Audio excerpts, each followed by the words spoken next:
But yeah, don't act like we're on camera now because we're not. I know.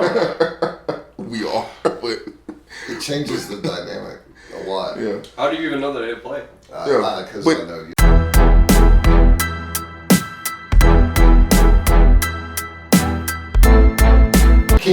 You can't argue what Michael Jordan did for the NBA. No, it's not about changed everything, and it's not about taking lifetime numbers. I know you can put LeBron's numbers up, but LeBron didn't go play baseball for 4 years, 5 years, however long Michael went and MJ went. And, he wanted to do another sport. He came back, won another championship. Well, won 3 more, yeah, 3 more. Yeah, he was. Sorry, 6 for 6 NBA Finals. Mm-hmm. What's LeBron like? 2 for 8. 3 for 9, 12. He got 4 now. 4 for how many times? Not like 10. 4 for like 9 or 10, something like that. Something, yeah. So you don't think that getting to the championship is worth anything at all? Because there's a lot of teams that never even get to the playoffs. I think today. And you don't think getting to the championship that many times matters? No. I say that can't. I'm not dismissing that LeBron James and Kobe Bryant are amazing basketball players, and Kobe busted heart was. Yeah. The one statistic that with Kobe, he might have the most points ever scored, but he also missed the most times of all time too. Yeah, he took a bunch of shit. Yeah, some people call that ball hog too. Now, but he still averaged 6 assists. Well, I don't know. Michael Jordan. I think at the time the competition was more evenly distributed about the league than it is now. I think with the way they do the salary caps and everything, they can. You can put together a team in the NBA. Yeah. I haven't followed the NBA in a while. Yeah. My issue was when they jumped in the stands and started fighting the fans. I got problems with that. And look, if the fan decide he want to throw something at a player, like they're not caged animals. You can't do that. They throw snowballs at football players. They don't run up in the stand and try to start fighting people. Them snowballs do not make it to the field, man. Oh, there are videos. Not on the field. Yeah, hit the. That's crazy. That's an arm. That's an arm. He should be in the league. A snowball hit the field goal kicker somewhere in Green Bay, I think. Oh yeah. Right before he kicked the field goal, he missed it. Oh man, that's an arm. So he should run up in the stands. How do you find him? When they started fighting, and it's not. It's okay. Let me just say this. All right, it's violence is like this. This shouldn't have happened. You know what I mean? It definitely shouldn't have happened. Professional. And I have a completely different opinion on it based on what happened. The actual events, because I was sitting there watching the game that day that it happened.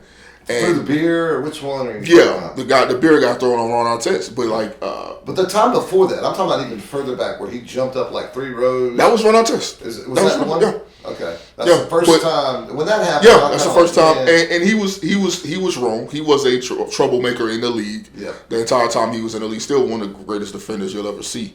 But so was Dennis Rodman. Troublemaker. That's what. Right. If you want to be great at defense, you gotta cause some problems. Rodman took it a little further. Yeah.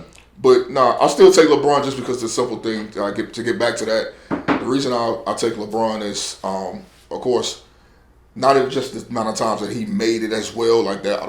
Yes, it counts for something to me, even though I know that argument didn't work for most people. But you look at the teams that LeBron took versus the teams that Jordan took. Like, I've heard that. Man. The Chicago Bulls. Because we're talking multi-Hall of Famers. Exactly. We're talking about Dennis Rodman was already a 2-time champion when he came there. He was already the best rebounder in the league. He's already the best defender in the league. Scottie Pippen, some would argue, was even better of a defender than Dennis Rodman. He could have been as good. If it wasn't for Michael Jordan, Pippen might have been the Jordan. Well, the year that he wasn't there, he still took them to the second round of the playoffs. Yeah. And it wasn't that. He led them in like every major statistical category, at least 4 of them I know of. Right.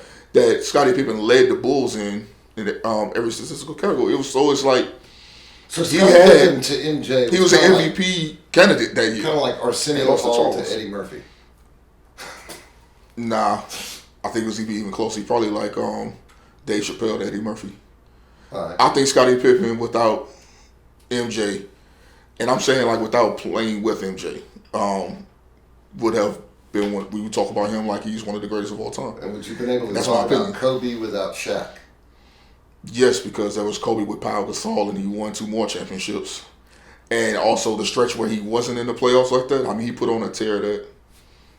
When you really break down the numbers, he put on a tear that rivals Will Chamberlain. What if we just say all three of those? And Kobe's my favorite. So like these are the Kobe ones. Like I mess with Kobe Bryant. All three of them are amazing players in their own right. And when I talk about MJ, though, it's more than just the basketball, because I don't know enough about the statistics to really argue all of that. Mm-hmm.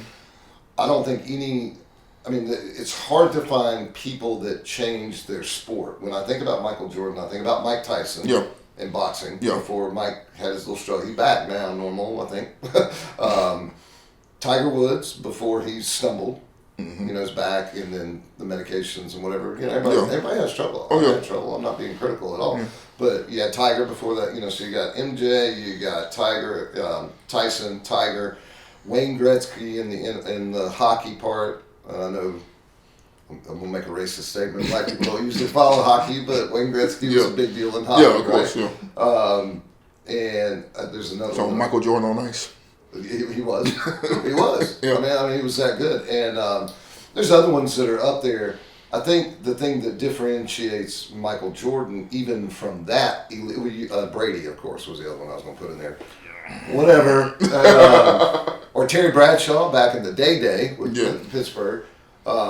Aiken with Dallas, they just didn't have as long a run. They naming quarterbacks, man. It was pretty good. I'm just saying this. It may have had more to do with Emmett behind him. It may have had to do more with Emmett behind him running the ball, but In my opinion, the best. When I think about football, I think about the best at their position. So I'm either talking about Jerry Rice or I'm talking about Lawrence Taylor. Because they were so much more, LT better is one than everybody else. I'll put LT in that. No, but LT post NFL struggle. Yeah, they all had course issues. Now Jerry Rice stayed consistent. Yeah. Howie Long, who's on Fox, he was an amazing linebacker in his day. But all of them, had issue with the exception to the level like rarefied air. With Michael Jordan. The thing with Michael Jordan is you never heard of. Now, I've heard there's a documentary out there where maybe he had some behaviors and things. I don't know. Yeah. I don't know anything about it. But he didn't have a fall like Tyson did or Tiger did or. No. I mean, fall from grace, if you will. And therefore, I don't know, for my generation, growing up watching Chicago back then, he changed the NBA. And it was an every American sport, and I don't know that I feel like the NBA is that now. And I think going back to what we talked about last week, comments that come from LeBron that are racially divisive probably enforce that you're not reaching a full demographic. I mean, it's I don't know. I can give you the example of NASCAR too. That's my sport, but real quick, and that's what I would have. I didn't touch on that in the moment. I didn't notice it then. But LeBron didn't say anything that was racially divisive. That didn't say that. That tweet didn't say that at all. People saw the tweet, and because it was a tweet of a white cop, the same thing that right wing says that we do is we'll point out, hey, the white cop shot the black teen, and why you got to make it about race? But when LeBron posted that, he never said anything about the guy being white. He just said, he posted his picture, said, you're next. I.e. saying that you're going to go to jail for this. And they said he's trying to incite riots and incite violence and he's being racist. Nah, that right wing took that and they ran with it. And that's why he deleted it. Well, and I think, isn't that also wrapped in the package of the message that the NBA is putting out, though, right now? When they're... to be racist? Well, they got the BLM on the floor and... They have interesting statements, comments, names, whatever on the back of their jerseys. I mean, but they're all pretty much just calling for peace or accountability. That's the part. That's the part that I think I would say people struggle with is that you have the right to say this is a problem. That's why we do what we do, right? It's a problem. Okay, let's have a solution. I want to see LeBron James sit down with a white officer and talk about his feelings in a calm way like you and I are. Yeah. Not, you're next. That is like, all right, come on with it then. I mean, you're creating an attitude. That'd be like me looking at you going, Tillman, we can talk about anything, but don't you talk. Sorry. don't you talk about NASCAR because we're gonna have a problem, or don't you talk about the rebel flag because we're gonna have a problem. Don't you drop an F-bomb or we're going to have a problem. We're gonna have a problem. But even with that, it's not like he hasn't had, like, well, you say you like to see him sit down with officers. He's sat down with people and had conversations about these things. Like, that has happened. It's not just the tweets. It's part of his, like, it's essentially part of his brand, is reaching out and having conversations. It's also putting, setting up the charities that go towards channeling those things as well and dealing with those issues as well. And so it's not like he's not actively doing these things, but it's when he puts out a tweet like that, he recognized what it was immediately once the people started to respond to it. It is an opportunity to take what he does and twist it a little out of context, and that's what happened. Well, and I so agree. It's not like he isn't into it. No, I agree that everybody has a right to say "oops." Yeah, you're right. Yeah. You know that probably. I mean, yeah, and God knows that I'm mean because I'm just saying a lot of things. But we're talking about him saying "oops" too in a situation where he didn't really say something wrong. It was perceived differently. It's understanding that no matter what you say, it could be taken a certain way. So you have to be aware of it. I agree. And that's where he acknowledges that mistake. Like, you know, this I should have known this would lead to an issue. And sometimes I can't post how I truly feel. Because I'm sure how he truly felt was far deeper than that. In that moment? Yeah, in that moment, the feelings that I had. And now once I saw the tape more, saw the other security cam that you pointed to and everything, it was like, okay. There's a little more to it. Let's take a deep breath. But in that moment, when you first see that clip, man, it's just like you seeing a 15-year-old, I was saying 16, you see a 15-year-old getting shot. And it's just like, and you see her parents standing around, they're obviously foster parents. She's in foster care, so that's already one thing for her. And then her foster parents obviously aren't the best and brightest. Right. And yeah, and her last hope, honestly, in that situation, where you had two women there to fight you, that your foster mother called over, and that your foster dad isn't trying to protect you from until the cops, I guess, get there. I mean, then he wants to try to kick somebody. He's not trying to control you. Like, if you can't depend on your parents and you can't depend on the other adults around, the only hope that she had of getting through that situation was the cops. And she made a poor decision based on the poor adults around her, and that cop also made a poor decision. Did he make a decision that will be accepted? More likely, yes. More likely he will not be charged with anything, you know, and he was not negligent or anything like that, more likely than not. And I can understand that, though I just wish that he would have went with one of the many alternatives he had. That we came up with. Well, even outside of that, I thought about the other night, if he came out the car and he see people fighting, he knows people was going to be fighting more likely than not there, because that's what the call was. That's another thing, dispatch has to be clear. But anyway, getting back to the point, he could have came out the car, and as soon as he seen her attacking the first girl, he could have pulled out his paper spray. Started spraying everybody. And sprayed everybody on the block. Right. And that would have been enough. Right, yeah. Like, everybody's getting pepper sprayed, all you caught down on the ground coughing. And that would have stopped everything, and it would have saved her life. She'd be choking, she'd be complaining, but she'd be alive. I agree. You know what I mean? We got and like you said, also could have tased as well. So it's just, but in the moment, there was reaction. Everybody did the wrong thing that day. Yeah, and you're everybody did, and that's just it's so disappointing. What we're talking about is, you know, LeBron's reaction emotionally. Yeah. I'm down with that. I'm critical when anyone, and not just a NBA superstar. Okay, I'm not going to go with GOAT. Sorry, get there. But that's my line. Yeah. Jay's over here.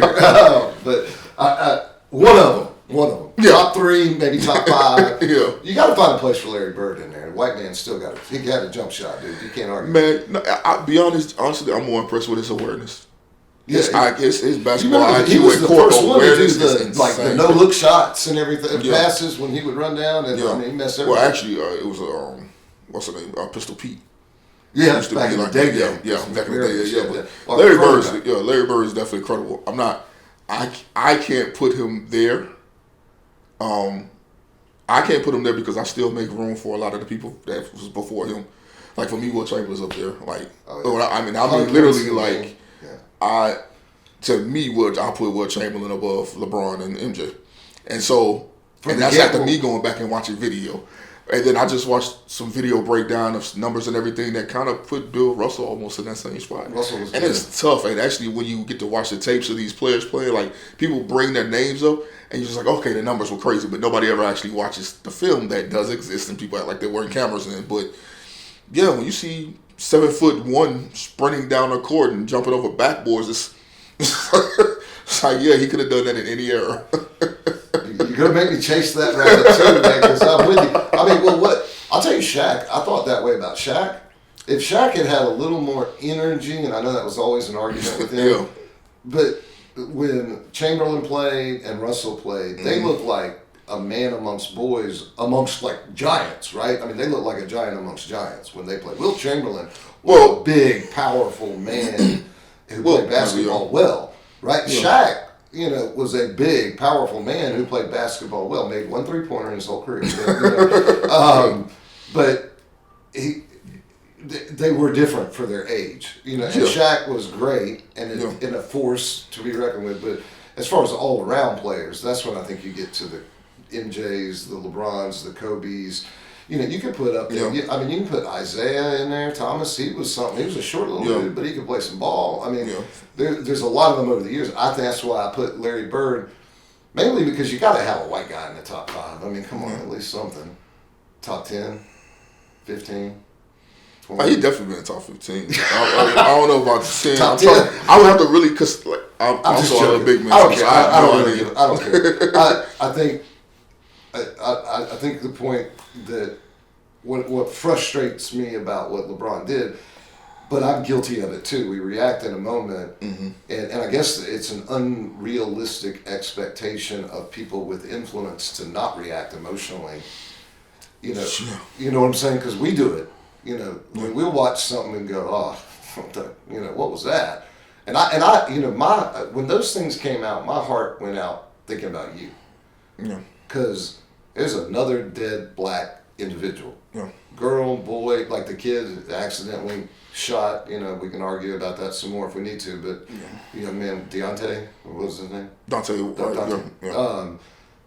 When I saw that, I was like, and not because.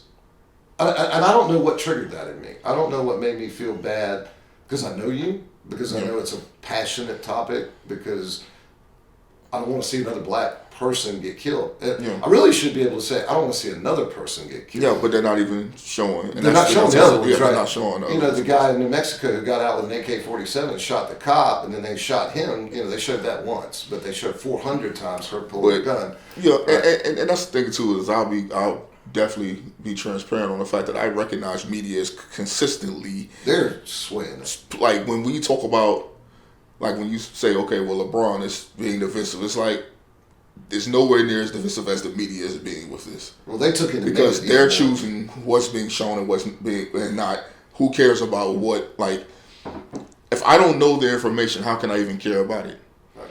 And so when people are saying Black Lives Matter, and there's also white people dying at, not a higher clip, but there's more white people being killed overall. I think even if black people knew more about that, because there are a lot of black people who think that we're just being killed and white people aren't being killed.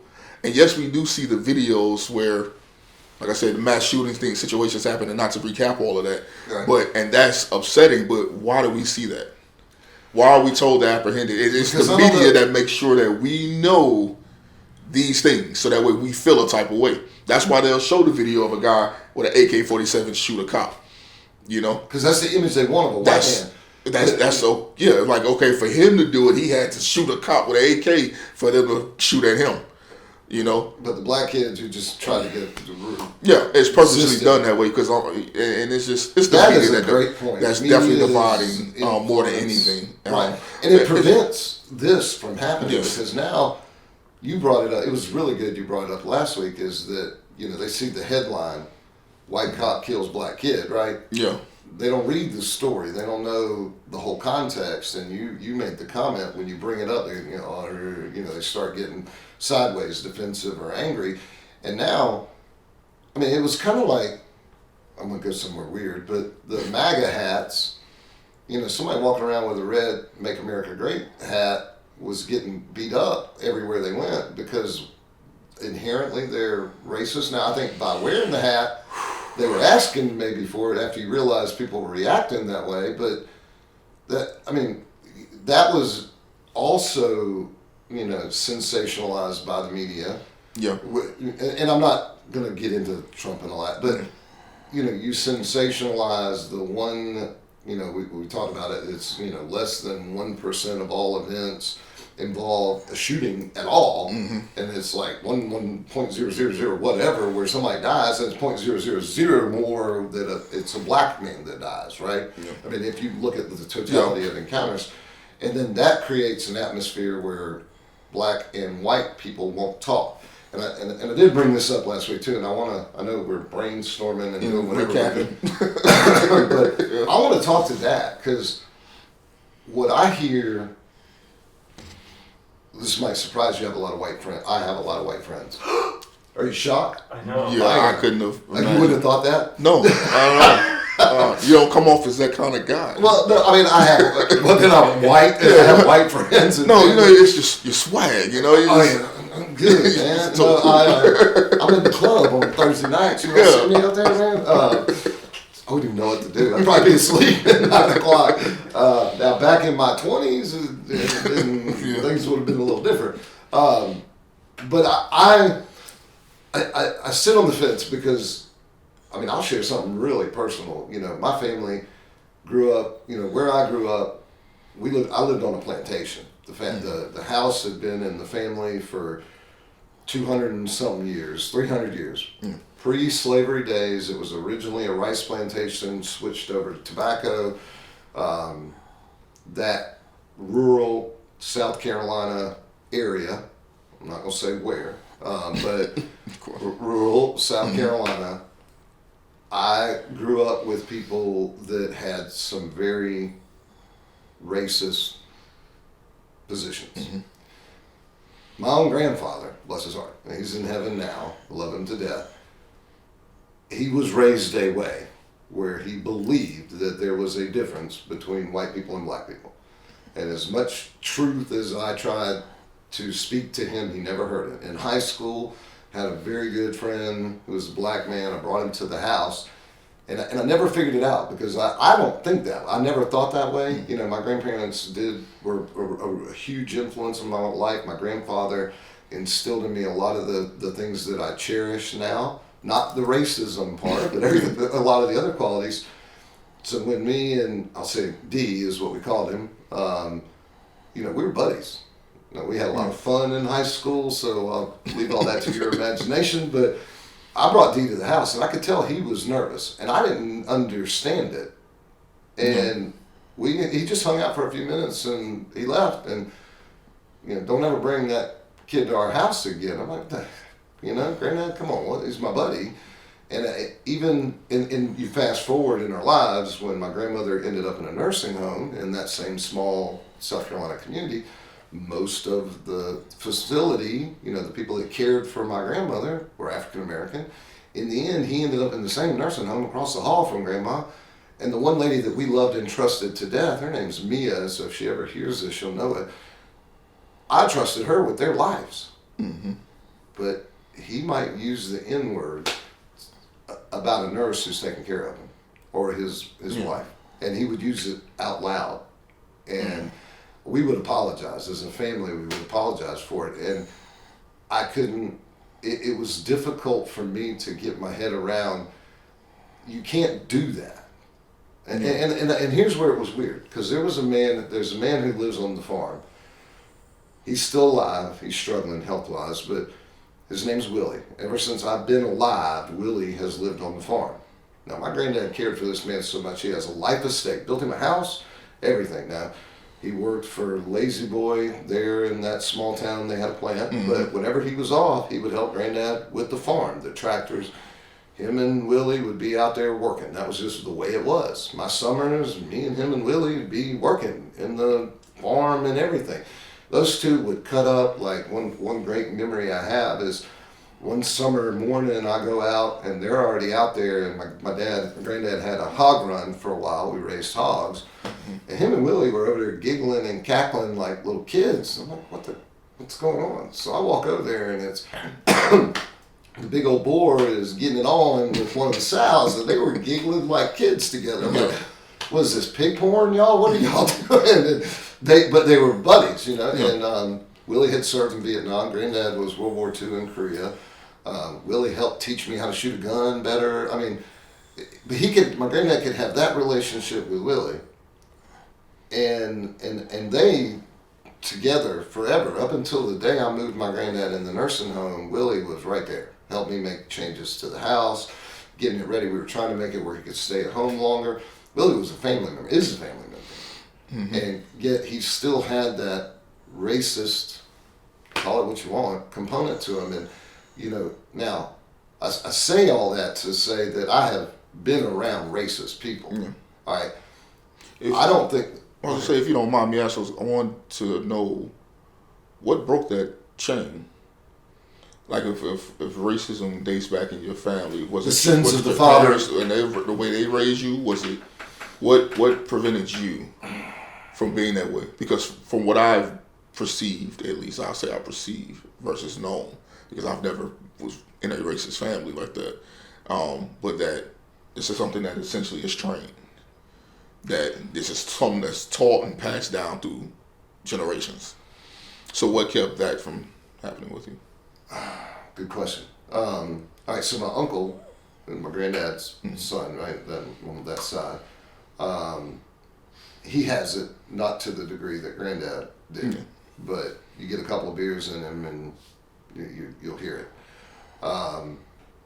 My mother, we had moved to Columbia. We had lived in Florence for a while, but my father, this is an interesting discussion for you to know. I don't know if you know this.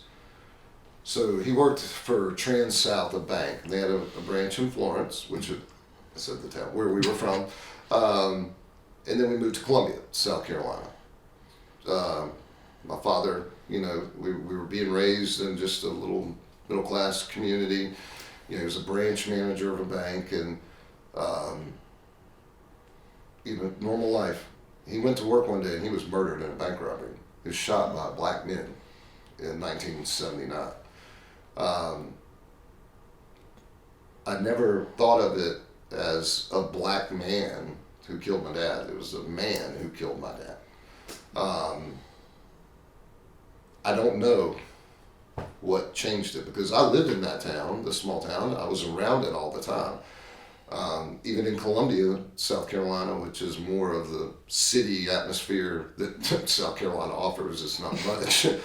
My Gamecocks are there, but it's still southern, and we're talking 1970s. Okay, so 79 is when my dad was killed. I don't know. I never. Maybe I was more acculturated to other friends that were of different races, and not many, because back then there weren't.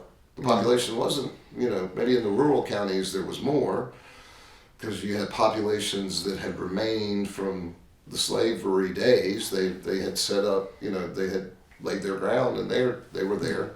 I don't know why, but a black man killed my father in a bank robbery. And I've never, I don't have it, and I can't explain it. So as far back as you remember, it just never was. It wasn't a part of it. When, ultimately, my father being killed created an atmosphere of some challenges in life, and I'm not going to get too far into that, but my grandparents raised me beyond a certain age, and, I had lived in Atlanta for a little while, or Cobb County, Marietta, for a little while. East Cobb, of course, Country Club, Of course. Yes. But moving back and living there, it didn't compute with me. It just, black, white, it was the content of the character of the individual, it was who they were mattered more. And when I was 11, 12, 13 years old, I don't believe I thought about the content of their character. It was more of, do I like you or not? Are you a good person or not? Not your skin color. Yeah. And So for me, part of like what we're doing, this is a lot of why I want to do this with you, is because I know my side of the line. Yeah. I know these guys over here. And I do think that out of ignorance, or like what you're implying, generational, training or learning or whatever, that they feel a certain way about people of another color or another heritage or another race or whatever terminology, nationality, whatever, they feel a certain way about that. And that's ignorance to me.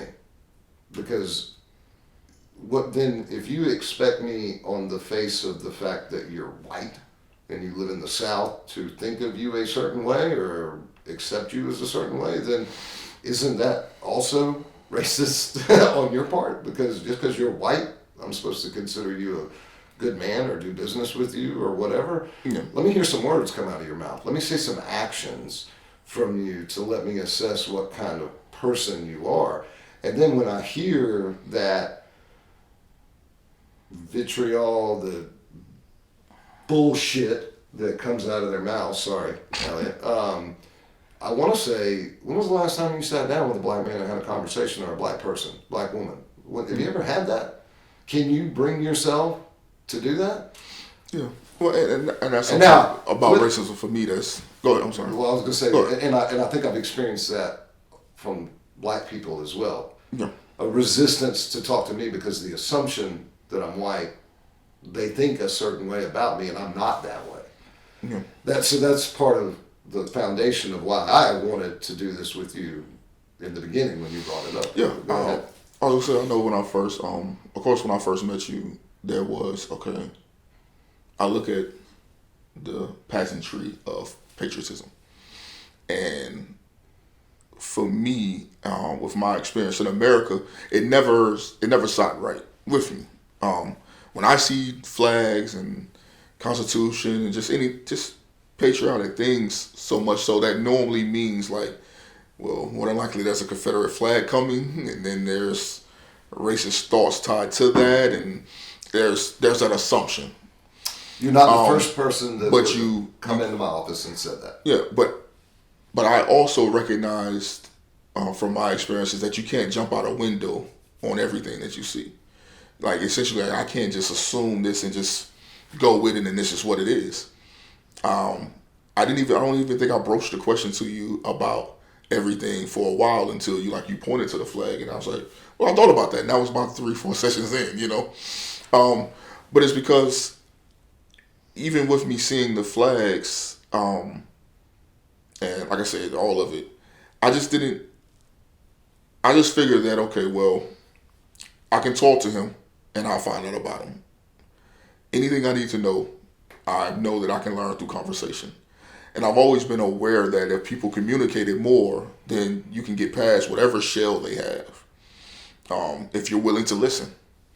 And so, and I'm sure you took notice of that, is that not only did I want to talk, but I wanted to actually hear your opinion. I wanted to see where you would go with certain things and then work through that as well with you. I never wanted to just come and just dump my problems.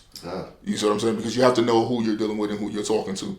But also, like you were saying, on assumptions, and for me, I can't just say for me. I know for black people, when we tend to make assumptions about white people, the difference that I see that's there, though it still is wrong to assume, is that when you're a white person and you see a black person, are we assuming that they're bad or savage or whatever we want to call it? Is that something that we feel we have to fear, or is it something that we can, or is it something we control? Because I know as a black man, when I come across perceived racist, and I say perceived racist people because you really don't know still, because most people aren't going to say, hey, I'm a racist. But when you come across that perception of it, it's okay, I have to be aware now, because I don't know what they're thinking. I don't know how they feel, but I do know that if they are racist, that I have to be ready to protect myself. Like, something that I don't think a lot of people get is that, and I didn't understand that. I had to apologize to my wife just for her being a woman. When I understood that when she goes to the car, she has to hold her keys a certain way so she's prepared to scratch somebody's face up if she's in a parking deck. Or my daughter who has to carry protection, I'll say, on her in some form or fashion everywhere she goes because she can't defend herself if any man essentially decides, hey, I want to take advantage of you. Yeah. And I never recognized that fear or understood that fear until I started hearing about over the past year or so, the few lynchings that have taken place of black men.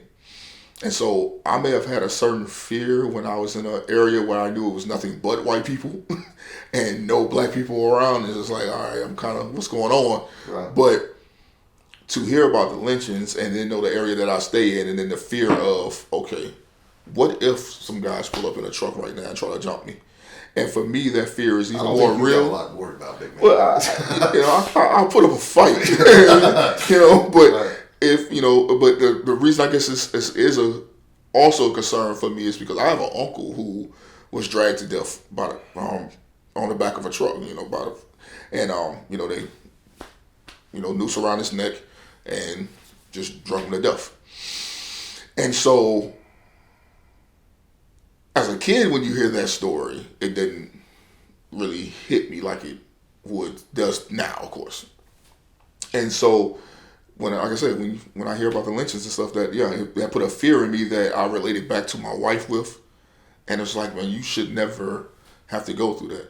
So when she asked me to hey, go to the store with me, it's 6, 7 o'clock at night, and I'm not thinking she wants me to go to the store with her because I'm a man. Because I'm her husband, because I'm supposed to be protecting. She not on a I just want to aggravate you and I want you to do what I want you to do in the moment. You know what I mean? Might be part of that sense of protection. That definitely comes into play quite often. But yeah, it just made me think about that from that perspective. You know what I mean? Yeah. Of what women have to deal with and me knowing have to deal with. So when you feel like you gotta protect yourself in these racist situations, situations that could be racist, is I feel like that's a divide. That's why I say I speak about racism in systems, because racism towards a minority can equal actual control, where I can affect where you live, how you work, or if you work, how you feed your kids, where you can travel to and go, if you even live, if you have your freedom. As in, where racism from a minority towards the majority tends to result in maybe we lash out here and there, but there's no actual control over anything still. It's like a kid throwing a temper tantrum in comparison to someone being able to literally control every aspect of your life, and if you even have one. Well, you said a lot there. So, yeah. I want to back up to... Well, he did have to match how much you... I tried. I was trying to catch up. What's my line? Shut up. Shut up, Elliot. I'll let y'all say it. Look, I'm just trying to make sure this is a 50-50 show, okay? Not like a 75-25. Can you tell them again? All right, so back to when we met, what you're talking about, and again, context, people don't know. Yeah. I mean, I have a lot of American memorabilia, right? There are special flags that are framed in my office. Mm-hmm. My grandfather's World War II combat medic flag is framed in my office. That was the one that had me most in question, because I didn't recognize it. Right. And so because you don't recognize it, right, you automatically assume that it's not something good. You thought it was that's KKK something? Well, no, I didn't think it was KKK something, but I just assumed it had something to do with Confederate. But just like anybody else in life, we fear what we don't know or understand. Well, no. And so what I was going to follow was on that. Yeah, good though. Yeah, because you're not the first person to assume that. I mean, I think I told you about a young 15-year-old. She's a Brazilian client that I've worked with, female. And the first, I always ask young people, what is the question you want to ask? And she said, are you a racist? And I said, what makes you think I'm a racist? Well, you have all this American flags around, and there's other artwork and stuff that's American related. And I was like, no, does that make me a racist? Well, America's racist. No, it's not. And process of, well, it's not. Systems. But the systems might be. You're pulling me in that direction, but America is not racist. And through getting to know me and my conservative viewpoints, and she is not that, we've breached a line, to somebody who would not, normally talk to me. She is now, and it's open, and we have a great dialogue. You did the same thing, and I believe I remember, whatever the context was, how our relationship started. And near the end, it was this. We did this every time you came in. With the Breonna Taylor case, I asked you your thoughts that day when you came in. And your wife happened to be with you, and she's like, everybody's asking you that. And it's because what I picked up from you, now, if we're going to, you drew some conclusions or you had like presuppositions about me. I try not to presuppose about people when they come in. You're a really big black dude, and you got, the first image is like, okay, what's getting ready to happen? What are we going to talk about? And then what I found with you was you're passionate about what you think and feel. You try to educate yourself with the knowledge, like we should, right? And that you're able to have these hard discussions like we have. I mean, what people see here and now, there's 100 hours of discussion that happened before this, right? And we were able always to talk. And I got to admit that you brought me to a little more understanding and challenged me to, as much as I know that I am not a racist, where I'm missing the point is that I'm not learning enough to know the view of why a young girl comes in my office and thinks I'm a racist because of an American flag, or someone in the black community might presuppose because of, if they walked in my office and saw the patriotic theme, that they might think, oh crap. Now, they don't know that one of my colleagues is African American. They don't know that, I've had multiple colleagues that are African American, that culturally I'm very diverse, and the people I work with and everything, they're going to assume something out of the gate. And I'm not going to change what I celebrate within my office, but my hope is to be more welcoming about that and talk and learn more. So I want to learn more so that I can communicate on a better level, and you provided that opportunity for me. Yeah. So. Well, if for you and this is more so about understanding the viewpoints of others in it. A lot of times, because we feel a type of way or we believe in something, or something works out well for ourselves, we tend to feel that somebody else's feelings about them, if they're not the same, then they're just wrong, or they are to be dismissed. And it's like, no. That's a great point.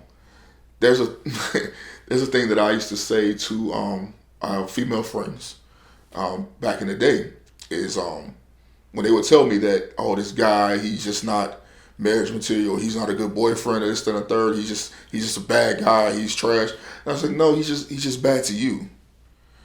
Like, there's a girl out there that he's gonna treat like she is the world. Right. It's just not you, and you have to be okay with that. You have to say, all right, I'm not dealing with this guy because he doesn't appreciate me to that level.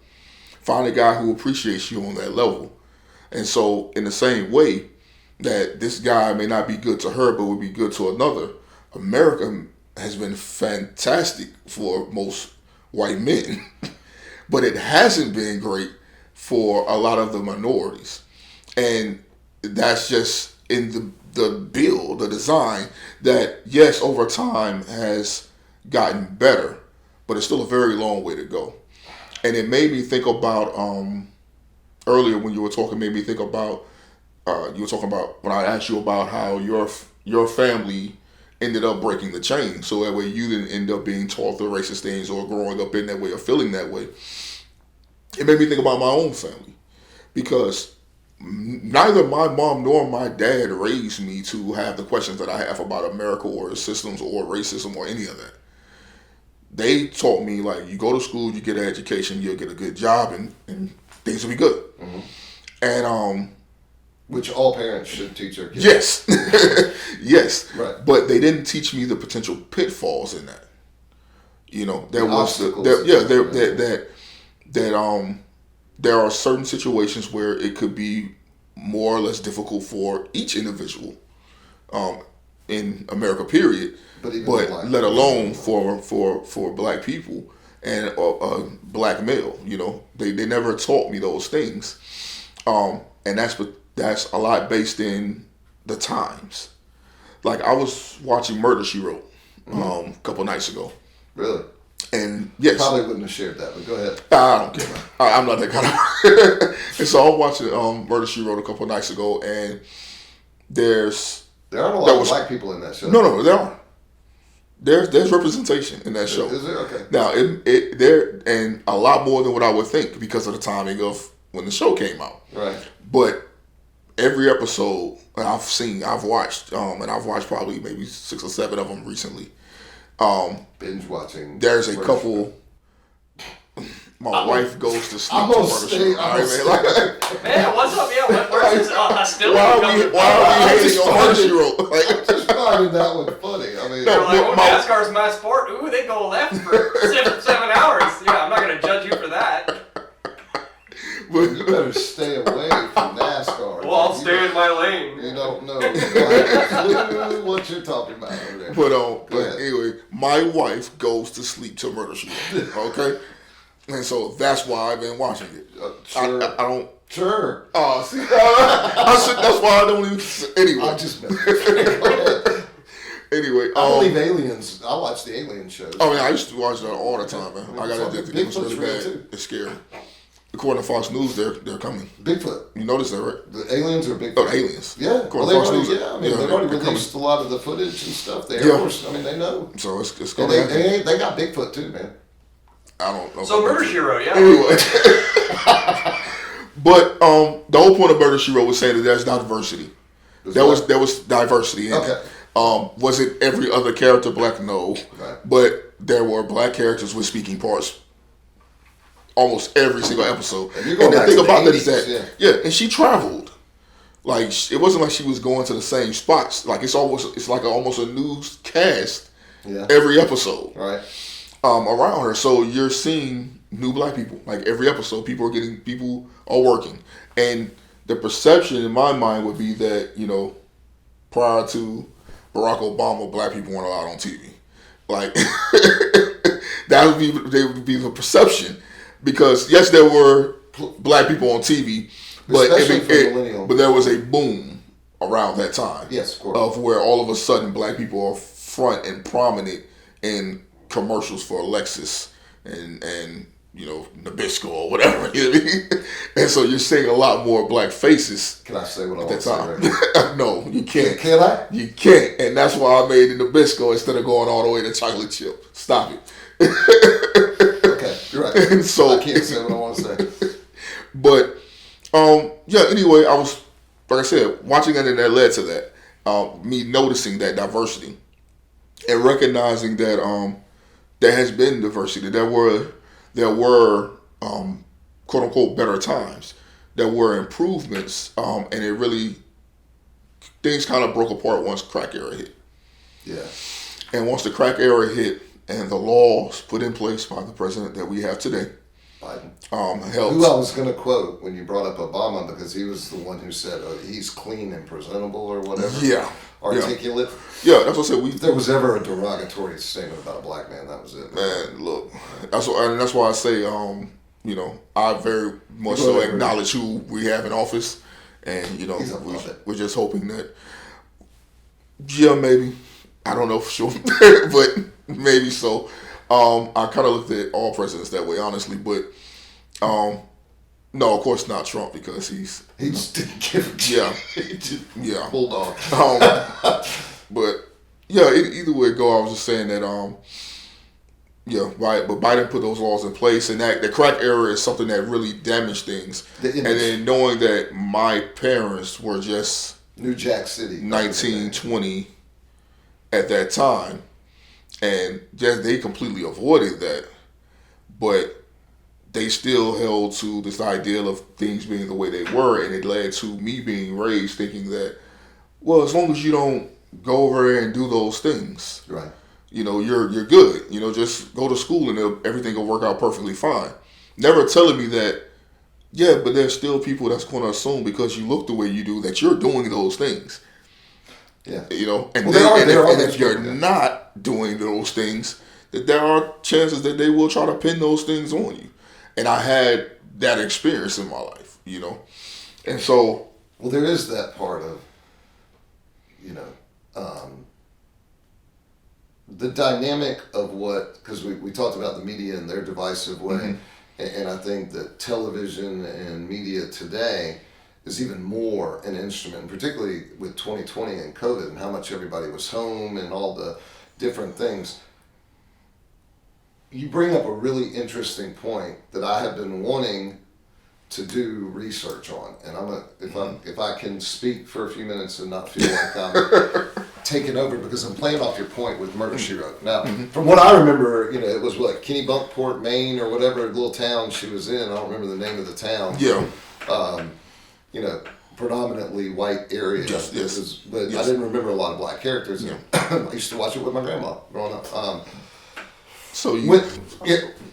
How? I'm not gonna you used to watch it with your grandma and you gave me all that grief?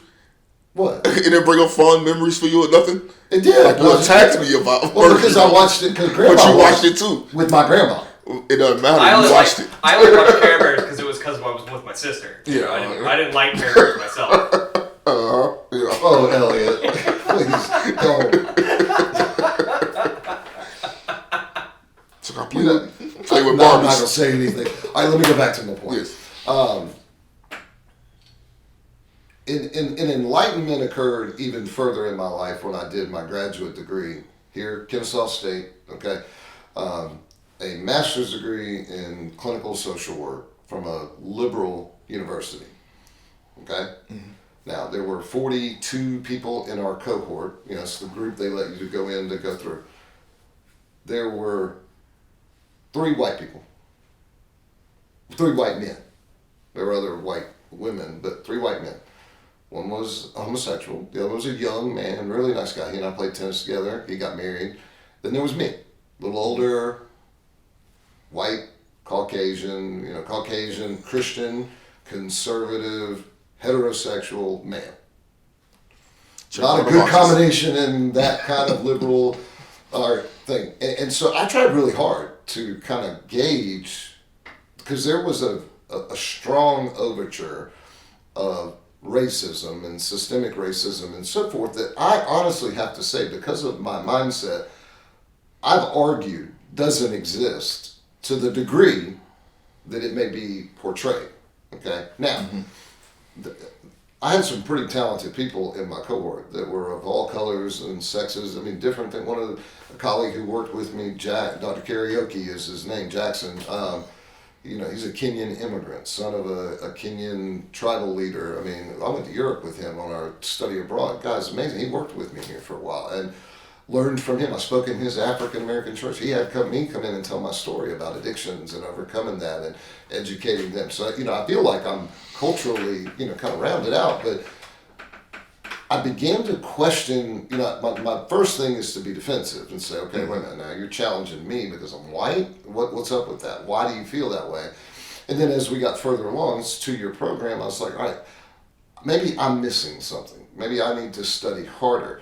And since then, and that was almost 8 years ago now, I've been meaning to do it, and finding the time to do it is a challenge. But maybe it's something that by talking about it, we can motivate Elliot, or together we can think about this. But what I want to do is take an hour recording of CNN from, let's say, 6 a.m. to 7 a.m. I want to take that same block of time and record Fox News, okay, from 6 a.m. to 7 a.m. All right, and then in the evening, say from 5 a.m. to 5 p.m. to 6 p.m., CNN, Fox News, pick one other major network, USA, TNT, the big ones. I don't care which 3. Let's figure out 3 that are random and not local to Atlanta, but the random major networks. Now, I don't care about the content of what CNN or Fox or USA. I don't care about the show. What I care about, and this is an interesting thing because from now on you're going to watch it differently, the advertising. What I want to do is quantify the actual amount of time that people of other racial or nationalities other than Caucasian are on the screen. How much do they talk? What are the products? I want to do a study. It's a very easy quantitative study. It would just take forever to go through all the data. And watching it with that intent in my mind, because I wake up at 4 a.m. every day and watch the news, I can tell you that in an hour of commercials, that if you watch it, the totality of the representation of African Americans in commercials is disproportionate. Probably, I don't want to estimate, but probably 80% of what you see is a Caucasian family, individual, whatever, and 20% is a minority or an African American individual, black individual. Yep. And in the context, it's rarely in a social context of where are predominant African American communities, and I'm not talking about like ghetto kind of bullshit thinking that people, I'm talking about neighborhoods that just happen to be black, right? They're nice middle class neighborhoods. There's not. It's never just so happen to be black, but go ahead. Huh? It's never going to be just so happen to be black. Did I say that wrong? Well, no. What I'm saying is that that's still part of the system, regardless of even the economic thing. That's still part of the system. That's well, not the cultures tend to migrate together. It's Yeah. kind of why you have a Chinatown and Korean populations and things. I mean, populations do tend to come together. Yeah, whatever. that's a whole other conversation. But that's not the image that I don't want to get into that. Yeah. It's not the image that's portrayed. And then I think about the advertiser, right? So, like one that I've noticed that does a pretty good job of diversity is Tide. Don't ask me why. Okay. But Yeah. I guess kind of like MJ, black and white people got to buy laundry detergent. I don't know, great, But then there are ones that are like overtly all Caucasian, and or overtly all black. Like you can tell that it's targeted to a black population. And out of curiosity, what I want to do is compare them all and kind of get a sense of, particularly when we were going through the elections, take the political ads out because those were kind of stupid. But really, the political ads said a lot too. Now, you can fold in, now you flip over to BET and watch the commercials, and every commercial is targeted to an African American population, a black population, right? Yes. But that doesn't mean when you flip over to USA Today, that it should be all Caucasian, because I imagine they're black people watch USA, right? That tells me more about what's going on societally, because think about what drives the show. If you don't have an advertiser, if you don't have companies spending millions of dollars advertising, you don't have a show, right? Yeah. Typically, unless it's a news channel, but even then, they sell the advertising spot. That's what keeps the business going, right? And so those companies that are paying that money, the commercials that they're putting together to market their product, they're also, that is reflective of what they perceive the market to buy their product to be, and it's not marketed to a diverse population. Now, there are companies that do it better, but in reality, if you sit and just screw the show, watch the commercials. It's fascinating to me. And I've noticed that I paid attention to that. The reason that I said Nabisco, actually, because there was like a Triscuit commercial that featured a black male prominently, and this, I believe, came out during Obama's first term. Right. While Obama was campaigning for his first term, this commercial happened. And then also there was a Lexus commercial where it kind of got a little bit of backlash, and was around that same time. But it prominently featured a black male, but he was like the lightest skinned black male you could possibly find with like blue eyes. And so it was like, hey, we tried. You know what I mean? But to your point, the first thing I thought about that, of course, is that black people are essentially overrepresented if you want to go population based in commercials now. Yes. Now, just it's like the pendulum swung way. yes. Now, even so, some would say it would that, be like an overcorrection. Well, even when you got companies saying that we have to apologize for our whiteness, Coca-Cola. Yes. Now, do you agree that that's probably going too far?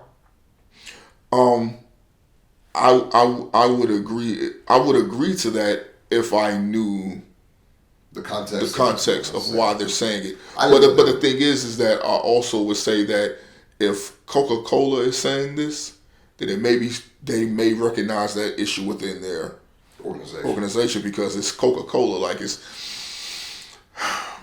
if Coca-Cola was racist, it's probably not stopping anybody from drinking Coke. Like it's Coca-Cola. Like it's probably not changing much of anything, you know. See, I have a hard time thinking about Coca-Cola as a racist company anyway because of it's Atlanta. It's Atlanta. It's been. Yeah. I mean, there's a lot of diversity in it. Well, one of my best friends has worked for Coca-Cola since I was 12. Right. You know what I mean? He was he's a lot older than me. He was a mentor to me. But he's worked for Coca-Cola most of his life as an engineer. Well, and so I mean, we don't have to chase around. The point I was trying to make was to kind of affirm what you were talking about, that the perception, going back to Murder, She Wrote, and then kind of fast forward, you know, I do agree that the crack era, or the focus on crack, because even before that, there was heroin in the streets, there were other things. Yes, there were other things.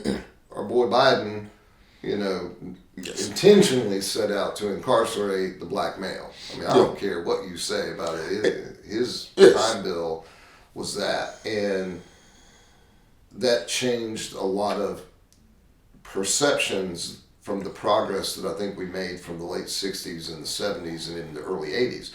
And maybe during that time of the 70s is probably, because I was a kid then, 72 born, maybe that positive kind of inclusiveness was what I grew up with. That's why it didn't stick. Any of the racist, I guess, or the good stuff stuck. I don't know. But, if it's being perpetuated by the companies that are putting the stuff on TV, then it's not about the conversations that people are having, because like you had said, that if a person perceives a level of racism or potential judgmentalness, then they're going to act in defense, right? If they're a minority, right? Well, in a majority, if they sense a type of behavior, they might act defensively too. And what you never get are these two drawn together. And I think it goes back to what I was talking about with, and I hate to keep focusing on LeBron James, but prominent voices, African American and white voices too, coming out and saying, let's sit down around the table. Do what we're doing right here. I want to see who's the whitest white dude you can think of that's popular, famous. Me? You're not. No, I'm not asking. No, are you asking me? I'm asking you. Give me who's the whitest white dude that you can think of. Chris Evans is who comes to my mind. Yeah, who's he? Right now, and that's because I'm a Marvel person, but Chris Evans was Captain America. Okay, all right. So Chris Evans. It's white, lily white. Blonde hair, blue eyes. Okay, so the Aryan Nation, right? I mean, he's the guy. No, I'm not saying Aryan Nation because I'm not doing it. Look, he punched Nazis, okay? All right, so he did punch Nazis. He's a good guy. Right, so you got Captain America. Yeah. Who represents the blackest of black culture? Who's strong, opinionated? LeBron. Okay. Fair enough. I like Idris Elba. He's European. I don't count him, and not as a black. Fair, yeah. Not that I'm saying I don't count him as a black person, but he's not Black American. Yeah, but yeah. So yeah. Okay, all right. So we'll take LeBron. So yeah, I'll go with LeBron. Yeah. And Captain America. Well, who? Evans. Chris Evans. Chris Evans. And let them sit down at a table and have this discussion, and encourage everyone else to do it. As a matter of fact, I know that my colleagues, two of them, are doing that now. They're hosting through our website a group discussion about racial inclusion. And Tammy, who is an African American woman who's also a preacher, I guess, or a pastor in the AMC church, And then Jill, who's more of who's a Holy Spirit led Christian counselor, is how she markets herself, but very Christian. She's married to a black man who's 6'11", okay, European basketball player. Met him at a dinner. I was like, hey, dude. I mean, and smart, really neat guy. Enjoyed talking with him. And they're hosting, a group chat type thing, a Zoom thing, to talk about racial inclusion. We need to encourage, this is what I ended with last week, our side to come to the table. I mean, I can talk to you because we have a rapport and you know me well enough now and I know you well enough now. But some of your buddies, I might not be able to talk to because they're going to have an opinion about me before we get there. Because I dress like white man, look like white man, act like a goofy white man, they're going to think something. I've got friends that wouldn't sit down and talk to you just because of the way you look, right? And vice versa. And somehow, my hope, the plan for this is that we encourage other people to do it by representing well how these discussions happen. Because, see, we've already revealed, my father was killed by a black man. Your uncle was drugged behind a truck with a noose on his neck by, I'm assuming white guys. You weren't clear on that, but I'm going to assume that that's what happened. In my opinion, that in and of itself would be enough for you to justify hatred towards white men for the rest of your life. And one could argue the fact that a black man shot my dad in a robbery could argue that I could justify hating black people for that, right? Because that's kind of what the media does with us, because when that white cop shoots a black person, the white man is the enemy. Not only the white man, but the white cop too, right? We're sensationalizing it out and justifying the behavior. That's not the case. I mean, we have to be better than that. And I go back to a lot of Martin Luther King's stuff because I'm trying to learn. I'm trying to learn more about culture and the path because I didn't have to come through all that. I don't have to get up every day. There was one really good commercial about a young black police officer who said, by looking at me, you wouldn't know that I'm a police officer or what I do. He was in martial arts or played a sport, and I'm a cop. But every day I wake up black because you don't know I'm a cop till I put my uniform on. You don't know I play baseball till I put a baseball uniform. But I'm black when I wake up, and that one made me think a little bit. Okay, so what does he have to endure because of that? And then now how does I know that I want to believe that I don't contribute to that. But how could I convince 100 other white people to come to the table and say, okay, or 1,000 or 10,000 other people come to the table and say, let's have a conversation. Take those opportunities to come together. How do we do that? Yeah, well, it's not that. In a way, we do it already. These are things that take place. What the issue becomes is that there's normally not a result that is favorable or even a actual active result at all. As in, normally we're not doing anything with it. There has been multiple times. The example that I think of actually is the Bloods and the Crips. These two gangs. Yeah. They would actively have meetings with each other. They call a truce, they get together, they have a meeting, they discuss issues, and then they go their separate ways. And nothing really changed a lot of times. And then the thing that took me aback was once these shootings were happening, I believe when it was in 2012, I believe it was.